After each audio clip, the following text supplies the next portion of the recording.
contento estoy de tenerte aquí, Carlota. ¿Cómo estás? Muy bien, encantada de estar aquí. Un placer tenerte aquí en este diner, que es muy cinematográfico. Para los que nos estáis viendo, los que nos estáis escuchando, lo podéis cotillear en Spotify. ¿A dónde te llevaría este sitio? Porque la temporada pasada estuvo Carla Antonelli y entonces dijo una cosa que a mí me pareció súper curiosa, que es como si fuéramos dos fugitivos ahí como escapándonos de algo y estuviéramos aquí en un diner comentando cositas. Sí, esto es una mezcla entre The Double R y una película de Greg Araki, ¿no? Exacto, me gusta. Muy buenas referencias. Bueno, pues si es que hay alguien que no te conoce, Carlota Pereda, la primera cineasta que pasa por aquí, por este diner. Tú eres directora, eres guionista, ganaste el Goya en 2019 con Cerdita, que además luego se convirtió en película y tuvo mucho éxito.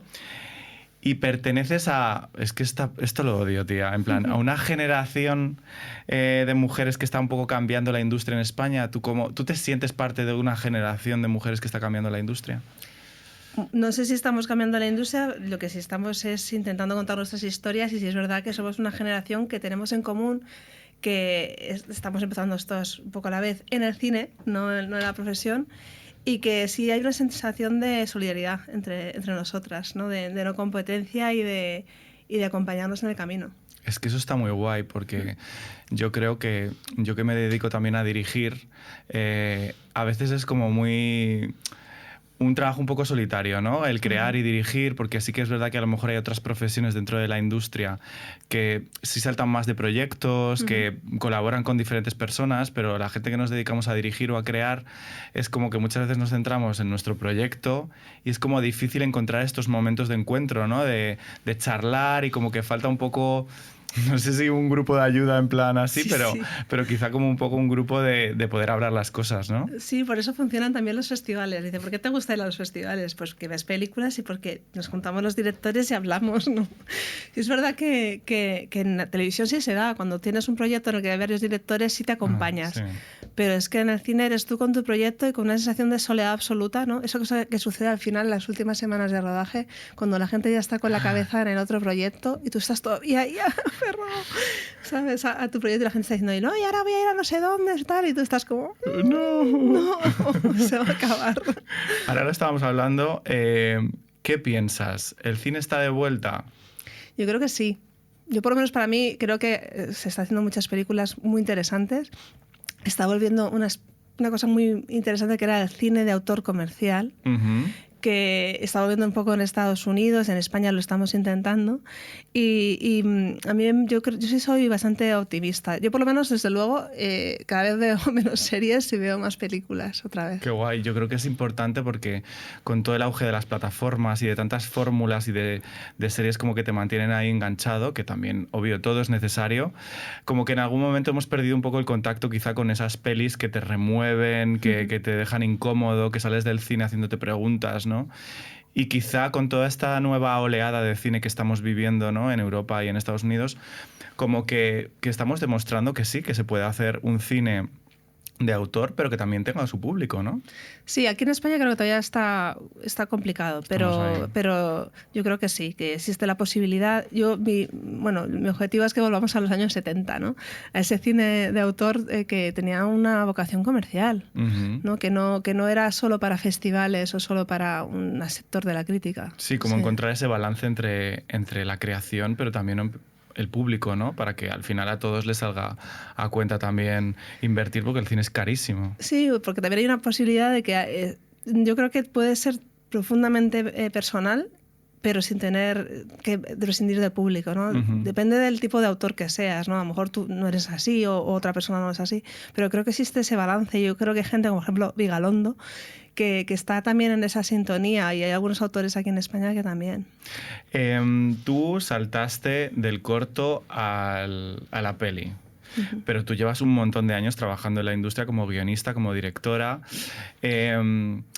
¿Cómo fue dar ese salto a empezar a contar tus propias historias? ¿A qué hizo clic en tu cabeza como para empezar a decir, buah, es que me encanta esta profesión, pero necesito como dar ese paso extra de contar algo que es más personal?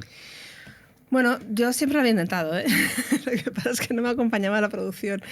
Y porque hago cosas un poco complicadas tonales. Pero siempre lo he intentado dentro de la industria, ¿no? Entre levantar películas, levantar series. Y llegó un momento que era como, bueno, perfecto. No me faltaba trabajo, he tenido mucha suerte siempre. No he tenido periodos de paro. Pero era como, yo empecé para esto, para contar mis historias, para contar mi voz. Entonces decidí empezar a hacer cortos, que es lo contrario que suele hacer la gente, ¿no?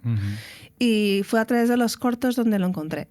Encontré la voz y encontré que a lo mejor había gente que me podía acompañar en el camino, no solo desde la producción, sino también el público. Claro. ¿Sabes? Y dices, bueno, pues fue un impulso grande, porque yo en series había trabajado en series que estaban muy bien, que tenían buena audiencia, que me lo pasaba muy bien haciéndolas, pero es que es distinto. Es distinto, claro, el proceso es diferente. Yo creo que, bueno, yo me considero esa parte de ese grupo de personas que estamos ahí como luchando por sacar adelante nuestros propios proyectos cinematográficos, ¿no? Y creo que es como muy complicado y muy solitario, como decíamos antes, ¿no? Y el ver a gente como tú, por ejemplo, que has encontrado tu voz y tu camino, también es súper emocionante y muy inspirador, ¿no? ¿Qué le decimos a toda esa gente que está como... o qué me dirías a mí, en plan, qué le decimos a toda esta gente que está como yo en ese impasse, ¿no? Pues mira, yo no sé por qué he conseguido hacer mi primera película. Lo que sí sé es que sin riesgo no hay victoria, ¿sabes? Al final te tienes que tener la sensación de que si te vas a pegar la hostia, que te la pegues, que no pasa nada. No, es parte de la diversión también, el riesgo. Y hay mucho mitificar, ¿no? En plan, mi primera película, ¿qué voy a hacer? Claro. A ver si voy a hacer una mierda. Pues a lo mejor tienes que hacer una mierda y aprender algo de eso, ¿no? Es que a lo mejor te parecerá una mierda dentro de 10 años, es una obra maestra. Es que no pasa nada, no lo sabemos. Lo que sabemos es que tenemos que ser sinceros. Y cuando hacemos las cosas, ser sinceros y hacerlo desde un lugar yo creo que de honestidad y de amor, aunque suene cursi. O sea, si estás haciendo una película, que estés ahí, al 100%, sea la película que sea. ¿De dónde nacen las historias de tus pelis? Pues no sé, supongo que de una niña pequeña que me imagina, le cuentan historias y encuentra refugio en la ficción, ¿no? ¿Y por qué el terror? Bueno, porque yo también soy una generación que veíamos películas en Sabadabadá, ¿no? Y todas estas películas que tú veías por la mañana El hombre con rayos X en los ojos, El increíble hombre menguante, con 7, 8 años, mis primos eran todos mayores y me ponían películas de terror, que claro, lo que querían ver ellos, y yo estaba con ellos todo el día y alucinaba. Y una sensación de libertad formal y temática, ¿no? Y también la sensación de encontrar a gente que está a lo mejor en la misma vibración mental que tú, ¿no? Una cierta rebelión, aunque pareciera que no, pareciera que era entretenimiento, hay una rebelión simplemente por el hecho de decir que estás contando cosas que no suceden en la realidad. Hay un punto que me parece súper potente del terror, ¿no? Que es como algo que conecta mucho con tu subconsciente, ¿no? Y además como que para todas las personas queer el cine de terror y los monstruos no dejan de ser lo que siempre hemos sentido, ¿no? Al menos yo como me he sentido en muchas ocasiones, ¿no? Como ese monstruo o como ese raro, como ese diferente, y de repente creo que por eso a veces en la gente queer hay tanta conexión con el cine de terror, ¿no? Porque como que de alguna forma nos vemos reflejados en esos personajes, ¿no crees? La sensación de ser el otro. Claro. Sí, totalmente. Y luego aparte, a veces literalmente la representación de las mujeres lesbianas o bisexuales solo se daba en el cine de terror. Es que es fuerte. ¿Sabes? Entonces era la sensación de repente dices, bueno, está aquí, mejor o peor, pero está aquí. Estoy. Y aparte muchas veces era como, mira, qué maravillosa es. Está bueno. Estas vampiras, ¿no? Pues mira, me encanta que hablemos de mujeres y de representación porque... se ha hecho hace poco viral un hilo en Twitter que me parece como interesante, no por entrar en la polémica, pero sí me parece como interesante la reflexión. Voy a leerlo un poquito para tenerlo un poco como contexto. Y decía algo así como... Esa incómoda sensación de que la industria del cine español está feliz con ese nicho de infancia, ruralismo y luces filtradas a través de las hojas de los árboles. Muchos premios y muchas palmadas para la cuota femenina, la mesa de los niños del cine español. Pero cuando toca rodar una con Tosar, con una bomba adosada al pecho caminando por la Gran Vía, siempre llaman a un hombre. Las nuevas directoras ruedan solo pequeñas historias de iniciación en lenguas minoritarias porque es lo que quieren o porque es lo que les dejan filmar. ¿Qué piensas un poco de todo lo que está pasando ahora con esto? Porque tú eres como una representante de un cine que se sale quizá de esa tendencia, ¿no? Yo tengo cardos filtrados por la luz encendida. Es verdad, es verdad. No sé, yo creo que al final son autoras que parten de algo muy honesto. No creo que ninguna de esas autoras hayan hecho esa película porque no les dejaban hacer otra, sino porque es la película que han querido hacer. Exacto. Me parece una perspectiva un poco condescendiente, la verdad, pensar que solo les dejan hacer eso. Yo creo que ellas quieren hacer eso y ya está. Y es el cine que les sale y se nota la honestidad y por eso están los premios. Porque esas películas las han intentado hacer desde hace mucho tiempo, porque Romer está desde hace mucho tiempo y no han tenido el éxito que han tenido estas autoras, con lo cual algo están haciendo muy bien. Es verdad que no hay cine de género, o no se están dando películas de thrillers, o no se suelen apoyar a las mujeres en los thrillers por una cuestión de industria, que eso habrá que preguntar a los productores. Exacto. Pero creo que estas autoras es una suerte que tenemos de estar viviendo una explosión de artistas que están explorando su estética de manera libre. Y sus historias. Ya está. Yo creo que, y también está pasando como en el mundo de la comedia, en el mundo del cine, es como que las mujeres realmente estáis como representando esa nueva ola de cosas frescas que cuando las ves dices, Dios mío, por favor, gracias, ya era hora de nuevas visiones, de nuevas historias, de nuevas perspectivas, incluso pues eso en todas las pelis, ¿no? Y de hecho aquí también tengo cosas que han comentado. Paula Ortiz, por ejemplo, sí que es verdad que comentaba que a ella le cuesta a veces encontrar financiación para sus proyectos y que quizá a lo mejor le es más fácil si tuviera que levantar una película alrededor de la maternidad, por ejemplo, o Arantxa Echevarría ha dicho que es difícil a veces que cuenten con mujeres para hacer películas que se salgan de los que ella define como los 4 temas que se consideran o se suelen considerar femeninos, como la regla, la maternidad o la amistad. Pero quizá ahí es lo que decías tú, ¿no? Hay que hablar con los productores, ¿no? Sí, o sea, eso es verdad, que es difícil, ¿no? Y tú vas con una cosa que es un poco complicada dentro del género porque sea mezcla de géneros o porque estés contando un tema que se salga un poco de lo común. Es complicado levantar una película de género en general. Eso lo sabes tú bien. Sí. Porque dicen que es nicho, entonces como es nicho es complicado levantarlo. Si encima eres mujer, pues es un poco más complicado. Pero a mí lo que sí me gustaría dejar claro es que eso no desmerece que haya unas autoras que están contando su visión del mundo y ya está, ¿sabes? No es porque no nos dejen hacer nada más que eso, porque no. Yo en la última película trato temas que tienen que ver con las relaciones maternofiliares, pero también es un drama sobrenatural la ermita, ¿no? Y tiene más fuerza a lo mejor lo que tiene de construcción de mundo que lo otro. Sí. Entonces, me parece un poco condescendiente pensar que no, es que es por esto, ¿sabes? No, es por esto, pero también hay autoras detrás que están contando lo que quieren. Sí. Y ya está. Y yo creo que lo interesante cuando pasan este tipo de cosas es, uno, que obviamente si hay este revuelo es que están pasando cosas que están haciendo que los cimientos, digamos, de la industria se muevan. Y por otro lado, qué curioso que pase siempre cuando son mujeres. Y nunca cuando son hombres, ¿no? Como nunca cuando son hombres suele pasar este tipo de conversaciones o este tipo de hilos, ¿no? En Twitter, pues nadie se pregunta ¿por qué vamos a volver a ver la misma historia que llevamos viendo 3.000 años de los mismos problemas de los mismos hombres, ¿no? Hombre, este tipo de cine también existe entre los hombres en España a día de hoy. Obvio. Y además llevamos muchísimos años viendo historias de hombres de ciudad que quieren ser director de cine.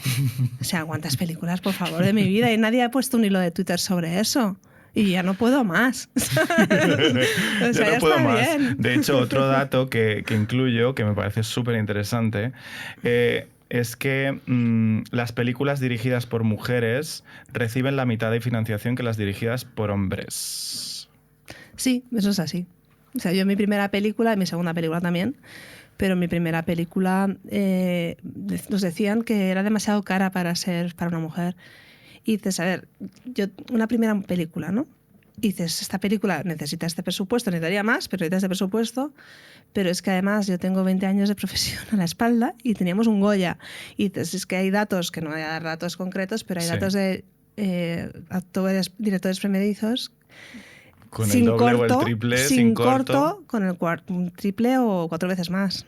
Entonces, bueno, pues son cosas que pasan y ya está. A mí me molesta estar hablando del tema porque es como que te estás quejando, pero es que son datos que son así. Y es que son así. Y a día de hoy eso sucede. Y sucede que tú vas con una película y al final siempre te rebajan los presupuestos. Claro. Yo creo que hay una parte que pasa también con todo el tema queer, ¿no? Que hay un punto de que un activismo forzado, ¿no? Un activismo que no te apetece hacer, que no quieres hacer, Sí. porque tú quieres vivir tu vida, hacer tus películas o dirigir tus historias, pero como que al final de alguna forma yo creo que en parte es como la historia que nos ha tocado vivir, en la que pues tenemos que también, o por lo menos en mi caso creo que es importante como pronunciarse, ¿no? Para que Sí. las cosas sigan cambiando y seguir a tu bola. Y Tú es que sigues haciendo sí. tus historias, pero sigues hablando. Sí, por ejemplo, Julia Ducournau, que dice que... Me encanta, la amo. ¿Cómo se llama esta? No me acuerdo. Bueno, la directora de Censor, que no me acuerdo ahora, perdóname, Prado. Pues ellas no quieren estar en mesas en las que se hable de cine de mujer o que haya Obvio. solo mujeres.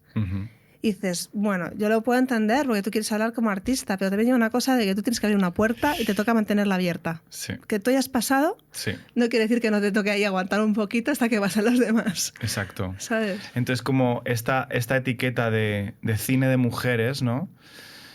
Tiene como ese doble rasero, ¿no? Que es un poco también como lo que veíamos con el hilo de Twitter, que tiene, por un lado, algo súper positivo, como que está haciendo que abra mucho camino a la gente, sin olvidarnos de que no hay como un cine de mujeres, ¿no? Que es una cosa un poco ridícula y absurda. No, es como decir que hay un cine de hombres. Es que es absurdo, ¿no? ¿Sabes? No es verdad.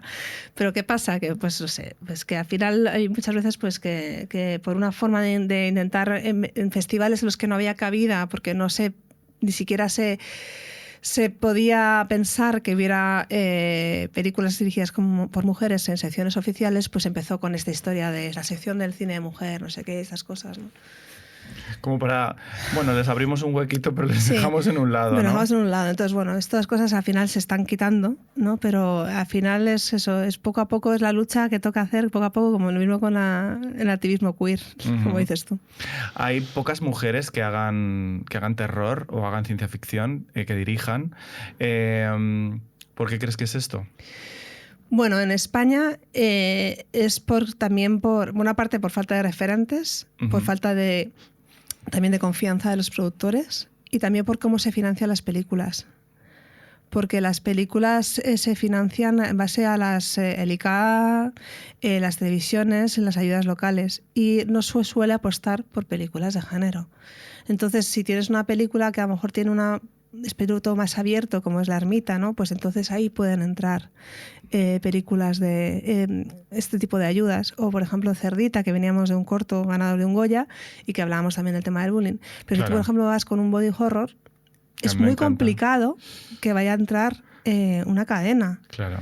¿Sabes? Entonces eso es una cosa que hace que sea más difícil. Entonces una parte es eso, que es muy complicado levantar una película de género. Siendo mujeres infinitivamente más, porque encima tienes que tener a la productora que confíe en ti para hacer esto, sabiendo que va a ser difícil levantarlo. Si encima eres novel, pues mucho más. Pero es que además luego está la historia de que a lo mejor tú quieres hacer una primera peli, ¿no? Y dices, tengo una bala para empezar mi carrera. ¿Cómo la gasto? ¿No? Que eso es una cosa que yo intenté no pensar. Porque dices, no quiero pensarlo, quiero hacer la película que me sale del alma. Claro. Pero yo entiendo que es un pensamiento que pasará por delante de muchas. De muchas. Sí. ¿Cuál es tu película de terror favorita? Pues es que yo odio las listas. Las odio profundamente. Pues es que, no sé, tendría muchísimas. Tendría La Matanza de Texas, tendría La Cosa. La Cosa es una de mis pelis favoritas también. Creo. Sí, no sé, tendría también La Noche de los Muertos Vivientes, Tiburón, yo qué sé. Hay muchísimas películas. Hay muchísimas. ¿Quién puede matar a un niño? Me encanta esa peli también, increíble. No sé. O sea, como hay mucha inspiración en el mundo del terror y creo que también para la representación queer, ¿no? Que está como... Ahora sí que cada vez hay más personajes queer dentro de las películas, pero como que dentro del género de terror siempre ha sido como mucho más habitual la presencia de personajes queer, ¿no? De hecho, por ejemplo, en Cerdita, que me parece que es muy interesante, porque aunque... Si no me equivoco, yo creo recordar que no hay representación queer como tal, sí que es verdad que la historia tiene una visión bastante queer, ¿no? Porque... Bueno, te dejo que lo expliques tú. ¿Cómo ¿Cómo nace un poco esta historia de Cerdita? Bueno, la historia de Cerdita nace de, pues yo tuve una infancia en el armario, entonces, pero sí viví mucho bullying. Y yo quería hacer algo que tuviera que ver con el bullying en la adolescencia, ¿no? Porque era una cosa que me aterrorizaba.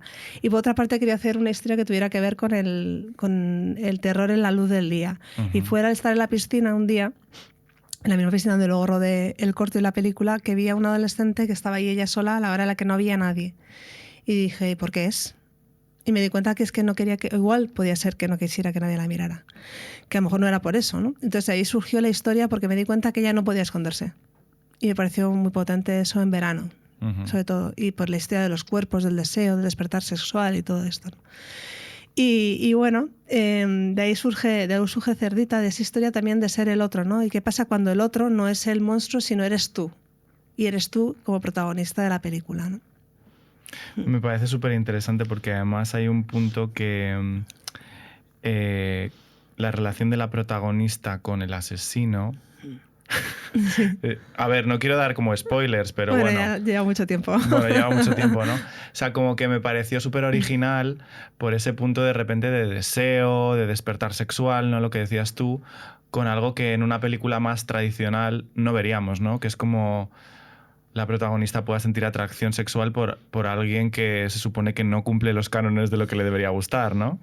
Bueno, es ¿por qué nos gustan los vampiros, no? Exacto, exacto. Porque toda esa historia pues eso, no tiene límites, no tiene control, es pura fuerza animal y salvaje, ¿no? Es asesino también. Sí.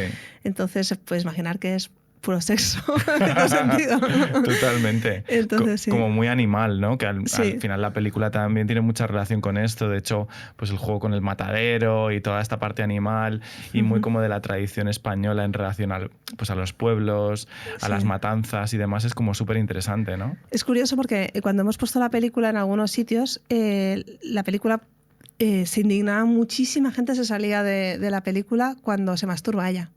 Con lo cual la pueden estar abusando de ella en la piscina, cuando están en la carretera, pero lo que no podían tolerar cierta gente es que ella se masturbara, que fuera un cuerpo deseante. Wow. Y eso ha sido muy fuerte, ¿no? Y luego en los Q&As, cuando estás ahí en los pueblos, es mucho, ¿y pero por qué? ¿Por qué está esto? ¿Por qué es que en el cine español tiene que haber sexo siempre? ¿Por qué? ¿Por qué se está masturbando? ¿Por qué ve porno? Porque es adolescente, y eso es así. En plan, señores, no han sido ustedes adolescentes, nos han tocado. A ver, vamos a ser honestos aquí, ¿no? Que me parece muy curioso que al final lo que sigue siendo una transgresión es lo mismo siempre. Sí, siempre como... Volvemos como a esto, ¿no? Me gustaría también hablar contigo de todo el tema de los personajes LGTB, porque es verdad que normalmente en las pelis suelen aparecer como en estructuras un poco más tradicionales, asociadas siempre normalmente con el drama, y ahora está pasando mucho, a mí me pasa también como creador, que es esta cosa como buenista, ¿no? De como personajes buenos... O sea, los buenos son buenos, los malos son malos, como que se producen menos contradicciones, ¿no? A la hora de crear historias o de encontrar personajes queer que de repente ahora es como que tienen que cumplir un montón de cosas, ¿no? En plan de, uy, es que ahora un personaje queer, a ver si va a ser asesino, porque claro, como hemos sido representados, ¿qué piensas tú de todo esto? Pues me parece que es reducir la experiencia humana. Y es al contrario, es convertir en prototipos, o sea, que estamos, no sé, no creo que añada nada bueno. O sea, creo que hay que contar la experiencia humana en todo su espectro, pero también los claros oscuros, ¿no? Entonces, a mí, sinceramente, a mí como guionista y como directora no me interesa eso, nada. Y tengo, de hecho, personajes queer que no son especialmente buenos, que estoy intentando sacar adelante. Pero bueno, a ver. Vale. Es verdad que sí, que ahora como que quizá la gente está como muchas veces viendo pelis buscando como un poco reafirmarse en sus valores, ¿no? Y como un poco lo que hablábamos antes, ¿no? De que parece que tienes que salir de ver una peli y quedarte como tranquilo, en plan, pues está bien, todo bien, ¿no? Y como que falta quizá un poco esa incomodidad que la proponen pues muchas veces los personajes cuando están en contradicciones, ¿no? Claro, al final es eso, que las películas pues, que te emocionan de alguna manera y te conmuevan. Si vas a sentirte validado en tu visión de la vida, qué aburrimiento, ¿no? Es como que no queremos ofender, no queremos dañar. Yo al contrario, lo que quiero es que la gente se lo pase bien, se lo pase mal y que se emocione, ¿no? Incluso dentro del mainstream también eso, ¿no? Porque, ¿cómo te sientes tú con esto del cine de terror mainstream, pero contando una historia que tenga como un punto social? ¿Cómo te ves tú aquí y estás encontrándote a gusto en ese universo? ¿Cómo ves que la gente lo está recibiendo también? Porque ahora tienes tu nueva peli, que es La Ermita. Pues yo creo que hay de todo, ¿no? Hay gente que siempre va a querer... La gente siempre quiere lo que quiere, pero tú no estás ahí para dárselo. Eso es así, tú estás ahí para contar una historia y que haya gente que te acompañe, ¿no? Yo creo que las películas son para la gente que le emociona la película que has hecho y no son para intentar que le guste a todo el mundo. Exacto. Y ya está. Exacto. ¿Y de dónde suelen surgir tus ideas? Porque antes lo estábamos hablando de cuando te surge una idea a la hora de crear una historia, ¿de dónde suelen hacer esa chispa? Generalmente es una emoción fuerte, ¿no? De hecho, en la última película, La Ermita, no parte de una idea original, pero sí conecta emocionalmente conmigo de una manera muy potente. Y esa necesidad de ir desde esa historia emocional a lo bestia, pues surgió la idea de la película, y en Cerdita surgió de esa historia, de necesidad de contar esta historia, y también surgió de una imagen, ¿no? Pero siempre es porque tienes un impulso de contar esta y no otra, ¿no? Creo que en cualquier caso solo merece la pena hacer ese tipo de películas, ¿no? Cuando hay un cierto de ir a full con todo lo que estás contando, ya sea una idea original, ya sea un encargo, ya sea lo que sea. Tienes que ir con eso porque si no te emociona a ti, no lo estás dando todo tú, no le va a emocionar a nadie. Y para ti, cuando estabas creciendo y construyéndote también como mujer, ¿cuáles han sido tus referentes? Bueno, te diría que en el cine, desde luego, a lo mejor estaría, yo qué sé, pues estaría Ripley, obvio. Estaría también mucho cine, no sé, Johnny Guitar. Johnny Guitar. No sé, y el terror, pues el terror serían referentes masculinos muchas veces de eso. Claro. Pero, por ejemplo, yo me acuerdo, a mí me quitó el miedo a la oscuridad Drácula. Wow. Y luego me encantó Carmila, ¿no? Carmila es cuando de repente descubrí otro mundo, ¿no? Y dices, ostras, ¿qué es esto? ¿Qué es esta vampira homosexual, ¿no? Y es mucho las novelas también, Shirley Jackson, ¿no? Con House on Haunted Hill, también la película la antigua, y luego la moderna, como que esté un poco más Sí. bestia, la de Catherine Zeta-Jones. No sé, vas cogiendo cositas de un lado y de otro, ¿no? Y a lo mejor son personajes que son personajes masculinos, ¿no? Vas cogiendo cosas. Claro, también el rock and roll, evidentemente, pues Patti Smith, King Gordon, King Deal, no sé. Que Patti Smith es icono para tanta gente. Sí. Yo creo que sí, ¿no? Que a la hora de construirte como persona queer, a veces, ¿no? Lo hablábamos el otro día preparando un poco esta conversación, como hay esta falsedad a veces de decir, no, porque yo crecí pensando en no sé qué, es como, al final nuestros referentes, por desgracia en muchas ocasiones, ¿no? Han sido referentes masculinos con un determinado tipo de historia. Uh-huh. Y cuando de repente han aparecido estas Carmilas o estas historias como un poco que se salían de la norma, era como respirar y decir, ¡buah! Hay otro mundo más allá, ¿no? En el que también puedo ser partícipe y puedo estar y puedo pertenecer, ¿no? Porque es como, al menos para mí, siempre ha sido como parte, yo creo que de la razón por la que quiero hacer cine y por la que me dedico a esto es un poco para crear esos referentes que a mí me hubiera gustado tener, ¿no? Porque parece que cuando no te ves en la pantalla, como que no existes o como que no hay hueco para ti, ¿no? Sí, bueno, a mí más que por una parte, eso sí, pero yo creo que nunca lo he estructurado de una manera tan clara. En el sentido que yo siempre he tenido la sensación, por ejemplo, para mí una película importante para mí son Los viajes de Sullivan.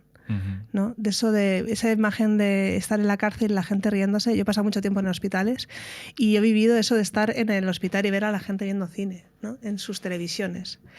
Y eso para mí es importante, ¿no? Y esa historia no tanto a lo mejor solo por la representación, sino por la gente que está en la misma sintonía, que a lo mejor puede ser gente heterosexual o que esté en un espectro queer, que no es exactamente más amplio, sí. Pero esa sensación de conectar con una persona que a lo mejor no está ni siquiera en tu misma línea temporal, pero hay una conexión. No sé, tú lees Drácula y yo me siento acompañada, ¿no? Leo a Carson McCullers, ¿no? Y me siento acompañada. Y esa sensación de tener una mano en la oscuridad o una mano en un papel me parece muy bonita. No creo que yo cuando empecé a escribir o empecé a contar historias, no fue tanto como quiero representar a la gente que no está representada, pero sí quiero encontrar a mi gente en algún lugar del mundo, ¿sabes? Qué bonito. De hecho, el otro día que estuve en una exposición de arte, me gustó esta sensación de decir, joder, qué importante es el arte, porque lo que dices tú nos hace sentir acompañados y nos hace sentir que hay tantas miradas posibles, ¿no? Quizá con las películas, pues eso, hay muchos creadores, muchos directores y directoras, y en el arte también es como quizá a veces más obvio o más evidente que cuando tú estás viendo una enorme cantidad de cuadros, como hay unos que de repente te están como, parece que te estén hablando, y otros que sin embargo no conectan nada, ¿no? Entonces como qué importante es que el arte se le dé valor, ¿no? Y a veces como en España hay a veces un poco esta pelea, ¿no? Con muchas ideas en nuestras cabezas como que hay que romper, ¿no? Y por eso es un gusto también como ver gente que está como ampliando la mirada. Creo que es una cosa muy importante que te aprende a vivir y a entender tus experiencias vitales. Yo, por ejemplo, me acuerdo cuando vi por primera vez El Rey Lear. O sea, a mí me destrozó. Y estamos hablando de Shakespeare, que tiene siempre esa historia que es como la barrera de, bueno, el teatro más clásico. ¿Sí? A mí me destrozó. Y de repente te das cuenta que es, hostia, es que cuando algo tiene fuerza, es muy importante para la humanidad y para entender la humanidad, ¿no? Entonces, no sé, yo creo que es una cosa que no solo es educación sentimental, es necesario para convivir. Y es súper catártico, ¿no? También, sí. Bueno, lo que dices de tu experiencia, como que es muy catártico porque a través de ver arte como que te das cuenta de cosas tuyas, que a lo mejor es difícil verlas hacia adentro, pero es más fácil verlas hacia afuera. Sí. Y como creces y evolucionas también a través del arte que puedes ver o que puedes disfrutar. Sí, es que dice la gente que realmente dice es que el arte no puede cambiar el mundo, pero a mí me cambió la vida. Desde luego, mi vida sí cambió gracias al arte, ¿sabes? Y yo creo que muchas veces cuando eres queer puede ser la diferencia entre vivir o no vivir. ¿Eso es así? Sí. Y luego creo que como otro debate que abriría esto es toda la representación de las mujeres lesbianas o bisexuales, que es prácticamente inexistente en el mundo del cine y que normalmente la representación suele venir acompañada de todos los clichés que te puedas imaginar, ¿no? Y esto... Sí, está siempre muy sexualizado, o si no, pues la villana absoluta, ¿no? En el teatro, en el cine de terror eso se ha dado muchísimo, pero también, por ejemplo, en La Noche de la Iguana, ¿no? Esa señora represiva con su lion y todas estas cosas. O en Eva el Desnudo, también en Johnny Guitar, ¿no? Está la malvada lesbiana y amargada haciendo la vida imposible a todo el mundo, ¿no? Entonces, bueno, es complicado encontrar tu referente ahí. Siempre prefieres buscar el referente de la vampira sexualizada, obvio, ¿no? Mucho mejor. mucho más mejor, divertido. pero sí hay que encontrar otros referentes que no sean solo eso. Por ejemplo, a mí me gusta mucho The House of Haunted Hill porque eso no se da en el personaje de la mujer lesbiana, que encima es una mujer abiertamente lesbiana.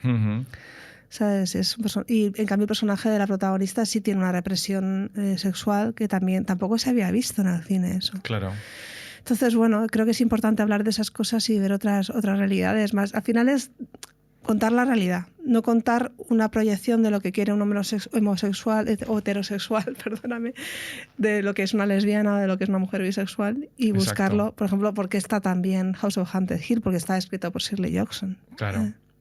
Sí, como con esa naturalidad, ¿no? Que muchas veces hemos estado acostumbrados a consumir cosas con representación de personajes que no estaban escritos por las personas que lo podían vivir o lo podían entender, ¿no? O no había dentro de esos equipos de guión o dentro de esos guionistas esa representación. Entonces, como claro, es lo que dices tú, estaban proyectando una imagen de lo que a mí me imagino que es una lesbiana o un marica o una persona trans o X, ¿no? Entonces, como claro, ahí es donde se establecen un montón de cosas que luego sí que influyen, parece que no, pero toda la educación viene de ahí. Durante mucho tiempo las mejores mujeres las han escrito hombres, porque eran los que podían escribir los hombres homosexuales, ¿no? Desde Tennessee Williams, pues aquí Almodóvar. O sea, los personajes femeninos de Almodóvar son una maravilla y no existían tantos, así existían, pero no existían tantos dentro de otro tipo de cine, ¿no? Era más bien pues una proyección sexual o la amiga o la madre.